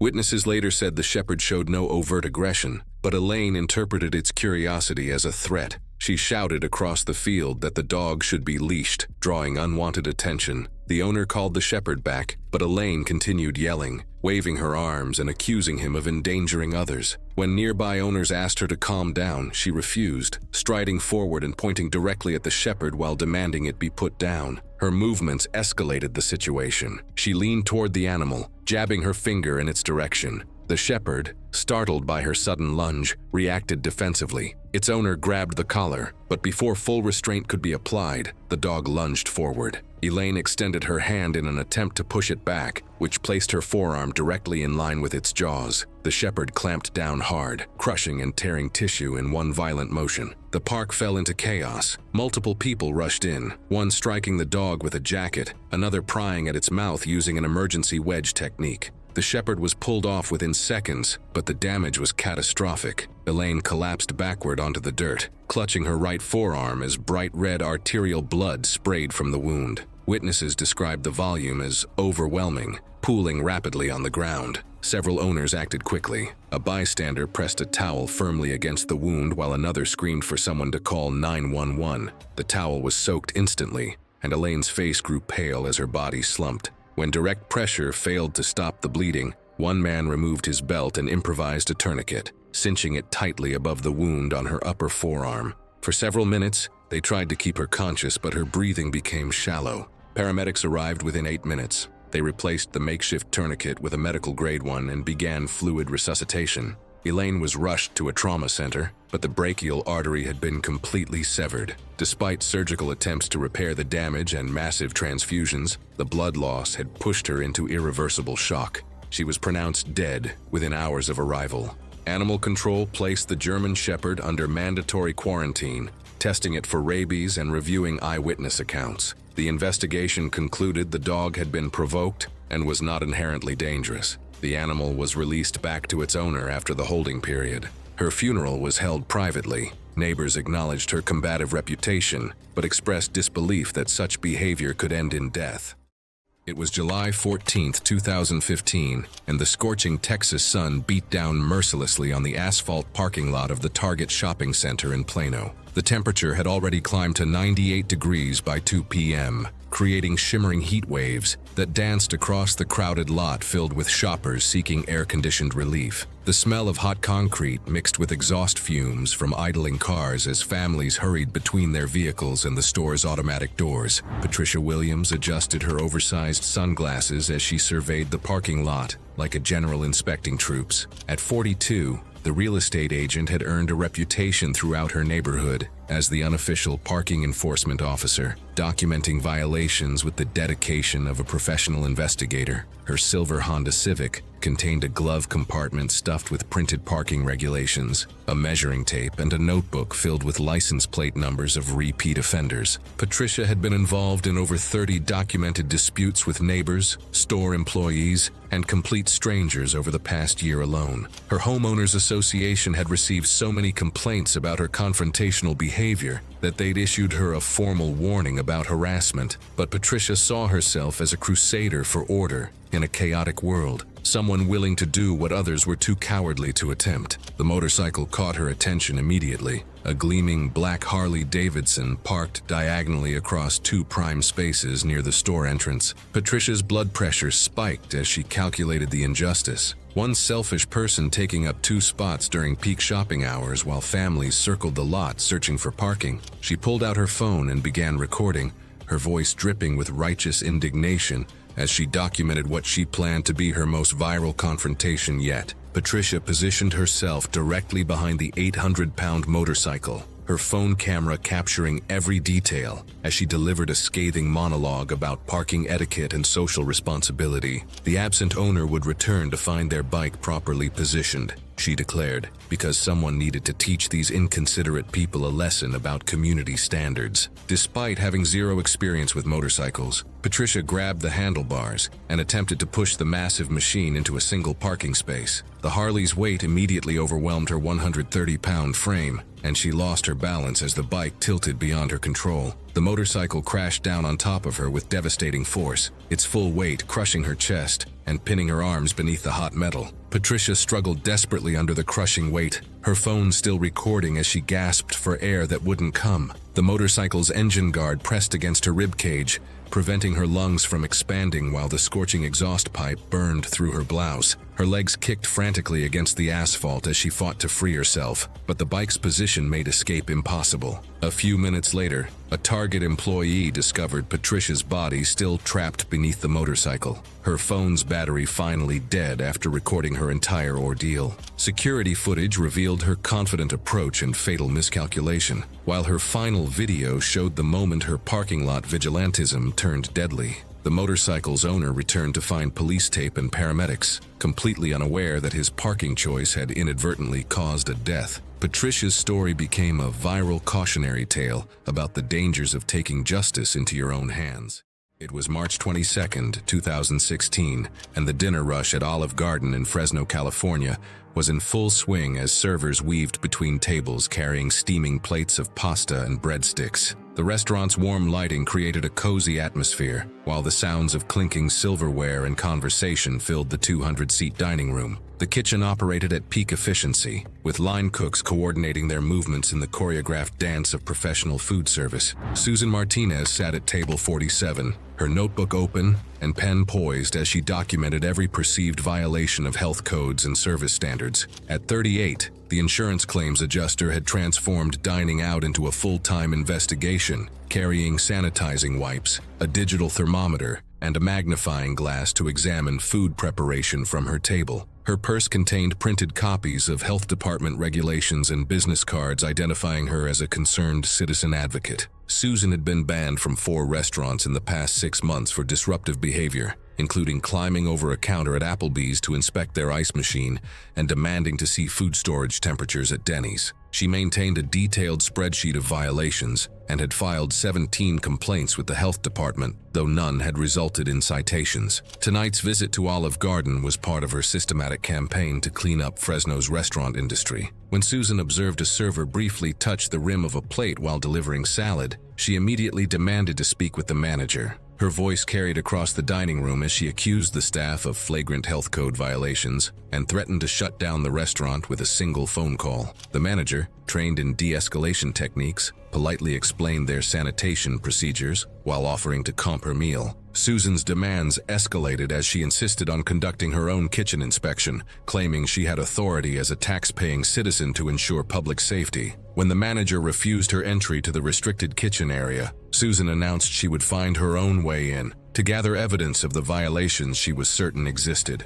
During a shift change, Susan slipped through the employee entrance and into the bustling kitchen, her phone camera ready to document what she expected to be shocking health violations. She climbed onto a stainless steel prep counter to photograph what she believed were code violations in the ceiling ventilation system. As she stretched for a better camera angle, her shoes slid on the freshly sanitized surface, and she lost her footing, tumbling off the counter. She twisted in midair and landed face first in an industrial deep fryer that had been left open during a routine oil filter change. Scalding 350-degree oil covered her upper body as she screamed in agony, the sound echoing through the kitchen while staff rushed to pull her out. The burns covered more than 60% of her body, and the superheated vapors severely damaged her airways. Paramedics arrived within 6 minutes, but Susan's injuries were beyond treatment. She died at Community Regional Medical Center 3 hours later, her phone containing dozens of photos of normal kitchen operations that she had misinterpreted as violations. The restaurant was temporarily closed during the investigation, which concluded that Susan had illegally entered a restricted area and caused her own death through reckless behavior. It was August 9, 2017, and the Phoenix sun blazed mercilessly at 115 degrees as heat waves shimmered off the perfectly manicured lawns of Sunset Ridge subdivision. The upscale neighborhood's Spanish-style homes sat behind pristine landscaping, their red tile roofs reflecting the brutal Arizona heat, while automatic sprinkler systems worked overtime to maintain the HOA's strict aesthetic standards. The smell of hot concrete and desert dust hung in the still air, as most residents remained indoors during the peak heat hours. Margaret Thompson emerged from her air-conditioned home at 2 p.m., armed with a measuring tape, ruler, and violation notice pad that had become her weapons of choice. At 45, the Homeowners Association board member had appointed herself as the neighborhood's unofficial enforcement officer, conducting daily patrols with the intensity of a military inspection. Her garage contained filing cabinets filled with violation documentation, photographs of infractions, and a detailed map marking every property that had ever violated HOA standards. Margaret had been feuding with her neighbor Jim Rodriguez for 8 months over his lawn maintenance, issuing 17 violation notices for grass that exceeded the HOA's maximum height of 3 inches. She had purchased professional landscaping tools to ensure her measurements were legally defensible and had threatened Jim with daily fines of $50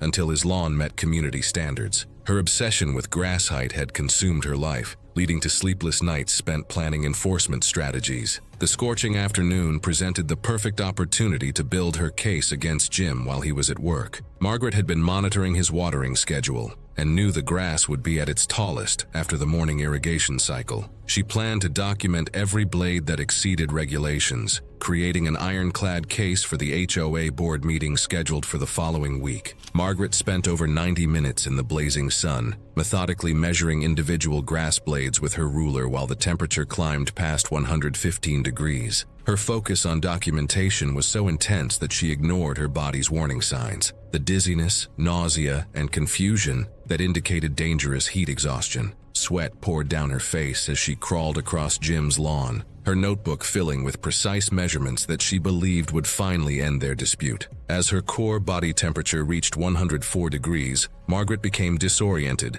but continued her crucial work of grass measurement. She collapsed face down on the very lawn she had been obsessively monitoring, her measuring tape still clutched in her hand as heat stroke shut down her vital organs. Her body temperature soared to 108 degrees as she lay unconscious on the 3.2-inch grass that had consumed her thoughts for months. Jim discovered Margaret's body when he returned from work at 6 p.m., immediately calling 911 despite their ongoing feud. Paramedics pronounced her dead from heat stroke, with her violation notices scattered around her body like confetti. The HOA board was forced to acknowledge that Margaret had no legal authority to conduct property inspections, and her death led to policy changes requiring board members to work in pairs and avoid extreme weather conditions.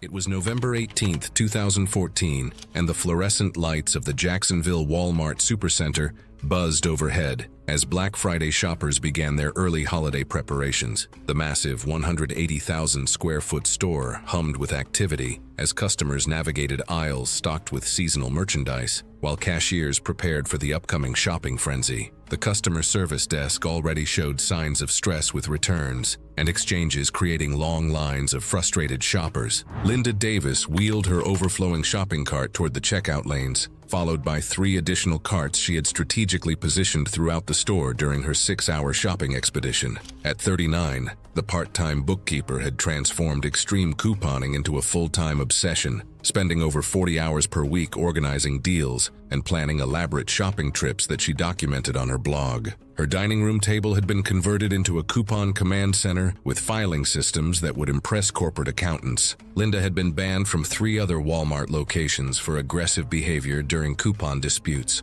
including a 2-hour standoff over expired manufacturer coupons and a physical altercation with a cashier who questioned her coupon authenticity. She carried a 3-ring binder containing 847 coupons for today's trip, organized by product category and expiration date, expecting to pay less than $50 for over $2,000 worth of merchandise. Her husband had threatened divorce twice over her coupon obsession, particularly after she converted their guest bedroom into a storage facility for her inventory. Linda's blog followers worshipped her ability to game the system, but store employees across Jacksonville had begun sharing her photo in break rooms, warning each other about the woman who turned simple transactions into hours-long ordeals. Her shopping strategy involved purchasing items in bulk when coupons offered the best deals, then stockpiling products in her garage until she could use them or resell them online. Linda's neighbors had complained about delivery trucks constantly arriving at her house,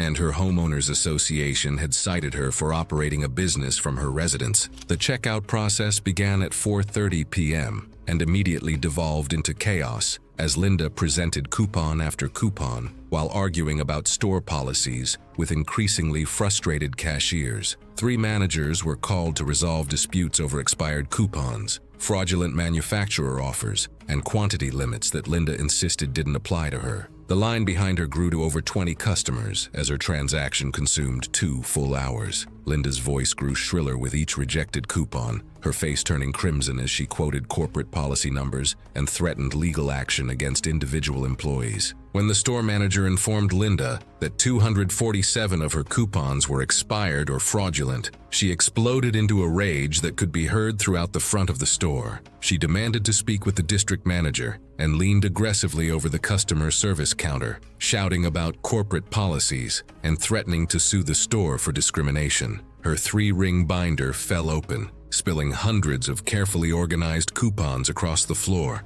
as she stepped onto a small platform behind the counter to get a better view. Linda lost her footing on the wet surface, slipped on promotional flyers scattered across the platform, and fell backward, striking her head on the concrete floor with a sickening crack that silenced the entire checkout area. Her skull fractured on impact, causing massive brain hemorrhaging as her carefully organized coupons scattered across the floor like confetti. She lost consciousness immediately, her body convulsing as customers screamed and employees called 911. Emergency responders found Linda surrounded by hundreds of coupons, many of which investigators later determined were sophisticated counterfeits. She died at Memorial Hospital from her head injuries, with police discovering over $50,000 worth of fraudulent coupons in her possession. Walmart implemented new policies, limiting coupon quantities and requiring identification for large coupon transactions, while Linda's death became a case study in retail fraud training programs. It was June 3, 2018, and the original Starbucks location in Seattle's Pike Place Market buzzed with its usual mix of tourists and coffee enthusiasts. The historic coffeehouse's exposed brick walls and vintage fixtures created an authentic atmosphere, while baristas worked behind the curved counter, crafting drinks for customers who lined up to experience the birthplace of the global coffee empire. The afternoon crowd included business professionals, students, and social media influencers documenting their Seattle experience for their followers. Jennifer Clark positioned herself strategically near the pickup counter, her phone already live streaming to her 1,200 followers as she prepared for what she expected to be her most viral confrontation yet. At 35, the social media manager had built her online presence by posting daily videos of herself, exposing poor customer service and confronting workers who failed to meet her standards. Her Instagram account featured dozens of videos showing her berating minimum wage employees, while her followers cheered her on in the comments. Jennifer had developed a systematic approach to creating viral content, deliberately ordering complicated custom drinks and then escalating minor mistakes into major confrontations. She carried a ring light and phone tripod to ensure professional quality footage of her public meltdowns, treating each incident like a carefully choreographed performance designed to generate maximum engagement and outrage. Her complicated order, a venti iced skinny vanilla latte with oat milk, extra foam, light ice, 2 pumps of sugar-free vanilla, and cinnamon powder, had been prepared by a nervous teenage barista who accidentally used regular vanilla syrup instead of sugar-free. Jennifer saw this as the perfect opportunity to create content that would trend across multiple platforms while simultaneously destroying the young employee's confidence. Jennifer climbed onto a wooden chair and then onto a small cafe table to get the perfect camera angle, while live streaming her tirade about unacceptable service standards to her growing audience. Her followers flooded the chat with fire emojis and encouragement as she gestured wildly, pointing at the terrified barista while delivering a scathing monologue about millennial work ethic and customer service failures. The antique cafe table, designed for coffee cups rather than supporting a 140-pound adult, began to wobble under Jennifer's animated movements. She was so focused on her performance and the positive feedback from her livestream audience that she ignored the creaking sounds and unstable surface beneath her feet. The table collapsed suddenly, sending Jennifer crashing into the antique glass pastry display case below. The impact shattered the old glass into large, jagged shards, one of which sliced deep into her neck and severed her carotid artery. Blood sprayed across the white tile floor as her phone continued live streaming, hundreds of followers watching in shock as her final moments played out in real time. The teenage barista, whom she had been humiliating, screamed and ran to get help while customers called 911. Paramedics arrived within 4 minutes, but couldn't control the arterial bleeding caused by the glass shards embedded in Jennifer's neck. Her live stream captured her final gasps as she died on the Starbucks floor, surrounded by broken glass and spilled coffee. Jennifer's death went viral for all the wrong reasons, becoming a cautionary tale about social media obsession and the dangers of treating real people as content for online entertainment. The teenage barista quit her job and required months of counseling after witnessing the traumatic death, while Starbucks implemented new policies about customer behavior and installed safety barriers around all display cases.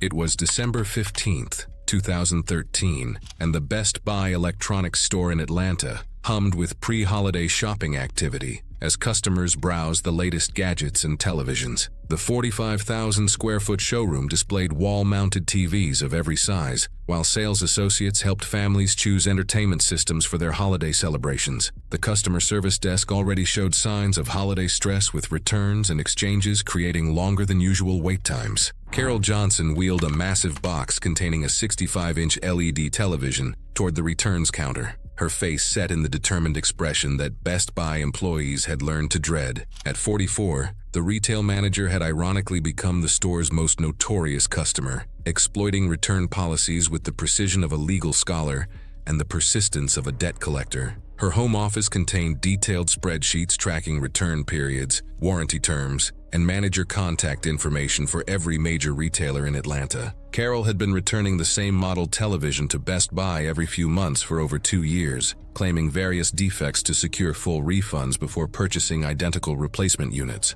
Store employees recognized her elaborate scheme, but were required to process returns that technically met policy requirements, despite their suspicions about her fraudulent activities. Her pattern had cost the store thousands in restocking fees and damaged merchandise write-offs. She had perfected her performance over dozens of returns, memorizing corporate policy language and practicing her outraged customer routine in front of her bathroom mirror. Carol's neighbors had grown suspicious of the constant delivery trucks arriving at her house, followed by her mysterious trips to various electronics stores with identical boxes. The electronics manager, familiar with Carol's history, requested additional documentation for her 6th TV return of the year. Carol's voice rose to a volume that attracted attention throughout the electronics department as she accused the staff of discrimination and threatened to post negative reviews across every social media platform and review website. Her face flushed red as she pulled out her phone, waving it menacingly while reciting corporate policy numbers she had memorized specifically for these confrontations.